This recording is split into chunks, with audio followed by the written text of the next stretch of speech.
กเข้ามาแล้วผู้สาวนอนมิดจีลีสิทธิพลได้นางให้ลำลองเจ้าเสือไหม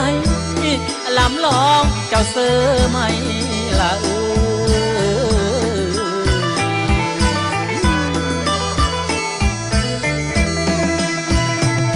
สาวนางคันแม่นกเอาภาพไทย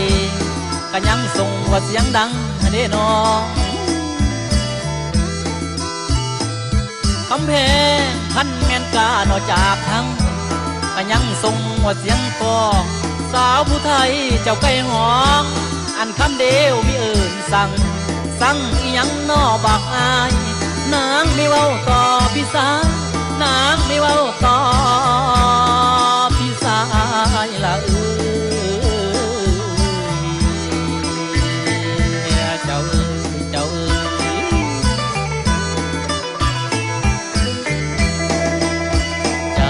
จากไป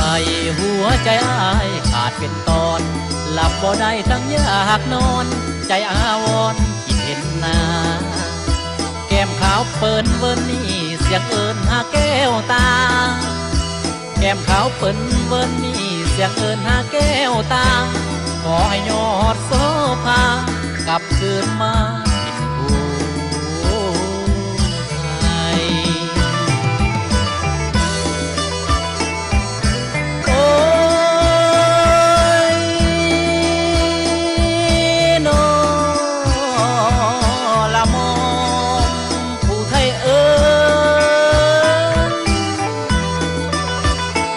คำเพลงให้โคศกประกาศก็ให้คำของสาวผู้ไทยให้น้องกลับคืนไปดินผู้ไทยยังคอยน้องนางเอ๋ยข่าวได้หลายวันมือเสียงหาฮือคนเขาสาว่าน้องเปลืองปินหาอันนี้โค้งขึ้นสู่เองอันนี้โค้งขึ้นสู่เองสั่นมอ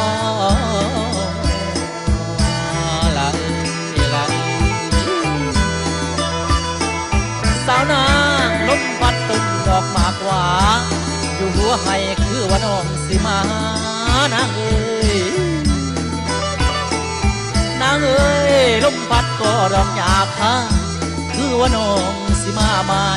บาดสิทธิพลฟังไกลไกลเสียงไม้ไม้น่ะล้นล้นเสียงไม้ไม้น่ะล้นล้นเจ้า